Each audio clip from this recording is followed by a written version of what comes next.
पौष मास के शुक्ल पक्ष की एकादशी अर्थात पुत्रदा एकादशी। पौष मास के शुक्ल पक्ष की इस एकादशी का व्रत निसंतान को भी सुंदर पुत्र प्रदान करने में समर्थ है। संतान प्राप्ति और उसकी रक्षा एवं प्रगति के लिए प्रत्येक नर नारी को यह व्रत करना चाहिए। आज सुदर्शन चक्रधारी भगवान विष्णु की पूजा की जाती है।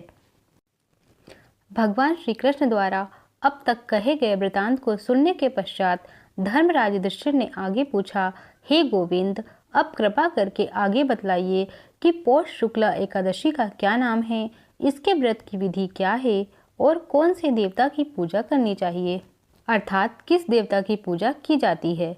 भगवान श्री कृष्ण ने उत्तर दिया, हे राजन, इस एकादशी का नाम पुत्रदा एकादशी है। इसमें भी नारायण भगवान की पूजा की जाती है। इस चर और अचर संसार में पुत्रदा एकादशी का व्रत के समान कोई और दूसरा व्रत नहीं है। इसके पुण्य से मनुष्य तपस्वी, विद्वान और लक्ष्मीवान होता है। इसकी मैं एक कथा सुनाता हूँ, तुम ध्यान पूर्वक सुनो।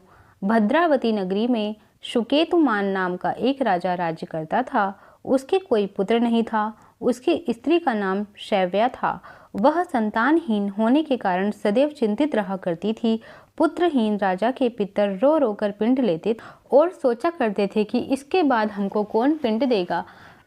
राजा पुत्र न होने के कारण हर समय दुखी रहता था। उसे बंधु बांधव, धन, हाथी, घोड़े, राज्य तथा वैभव आदि सब अर्थहीन प्रतीत होते थे। राजा सदैव यही विचार करता रहता था कि मेरे मरने के पश्चात मुझको कौन पिंडदान देगा। बिना पुत्र के पितरों और देवताओं का ऋण कैसे चुकेगा। जिस घर में पुत्र ना हो उसमें सदैव अंधेरा होता है, उसमें सदैव अंधेरा रहता है। इसलिए मुझे पुत्र की उत्पत्ति के लिए प्रयत्न करना चाहिए। जिस मनुष्य ने पुत्र का मुख देखा है वह धन्य है। उसको इस लोक में यश और परलोक में शांति मिलती है, अर्थात उसके दोनों लोक सुधर जाते हैं।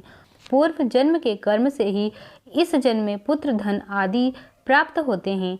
राजा इसी प्रकार रात दिन सोचा करता था और चिंतित रहता था। राजा ने अपने शरीर को त्याग देने का विचार भी किया, परंतु आत्मघात को महान पाप समझकर उसने ऐसा नहीं किया।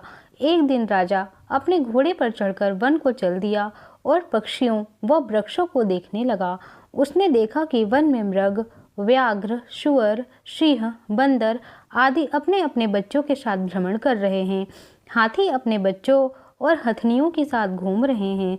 वन में कहीं गीदड़ अपने कर्कश स्वर में बोल रहे हैं, कहीं उल्लू चीख रहे हैं।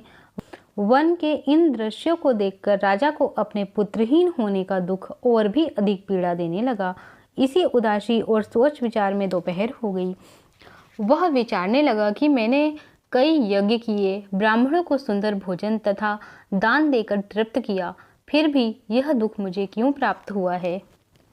प्यास के मारे अत्यंत दुखी राजा पानी की तलाश में इधर उधर घूमने लगा। थोड़ी दूरी पर राजा ने देखा कि एक सरोवर है। उसी सरोवर में कमल खिल रहे थे तथा सारस, हंस, मगरमच्छ आदि विहार कर रहे थे।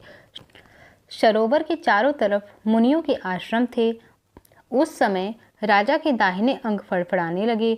राजा शुभ शगुन समझकर घोड़े से उतरकर मुनियों को दंडवत प्रणाम करके उनके सामने बैठ गया। राजा को देखकर मुनियों ने कहा, हे राजन, हम तुमसे अत्यंत प्रसन्न हैं। तुम इस जगह पर कैसे आए हो, सो कहो। इस पर राजा ने मुनियों से उनका परिचय पूछा और फिर अपनी व्यथा कही। मुनि बोले, हे राजन, पुत्र की इच्छा करने वाले को उत्तम संतान देने वाली पुत्रदा एकादशी है। हम लोग विश्वदेव हैं और इस सरोवर पर स्नान करने आए हैं। इस पर राजा बोले, हे मुनीश्वर, यदि आप मुझ पर प्रसन्न हो तो एक पुत्र का वरदान दीजिए। मुनि बोले, हे राजन, आज पुत्रदा एकादशी है, आप इसका व्रत करें। भगवान की कृपा से आपके अवश्य ही पुत्र होगा। मुनि के वचनों के अनुसार राजा ने उस दिन वहीं एकादशी का व्रत किया। वहीं द्वादशी को उसने व्रत का पारायण किया और मुनियों को प्रणाम करके अपने महल को वापस चला आया। उसी मास रानी ने गर्भ धारण किया और 9 महीने के पश्चात उसके एक पुत्र पैदा हुआ, जो बड़ा होकर अत्यंत वीर, यशस्वी और प्रजापालक चक्रवर्ती सम्राट बना। भगवान श्री कृष्ण बोले, हे राजन, पुत्र प्राप्ति के लिए पुत्रदा एकादशी का व्रत करना चाहिए। इस व्रत के करने वाले यशस्वी पितृभक्त पुत्र तो पाते ही हैं, इसके महत्व का श्रवण करने मात्र से ही मनुष्य सुंदर संतान और मोक्ष को प्राप्त करते हैं। बोलो एकादशी मैया की जय, विष्णु भगवान की जय, कृष्ण कन्हैया लाल की जय।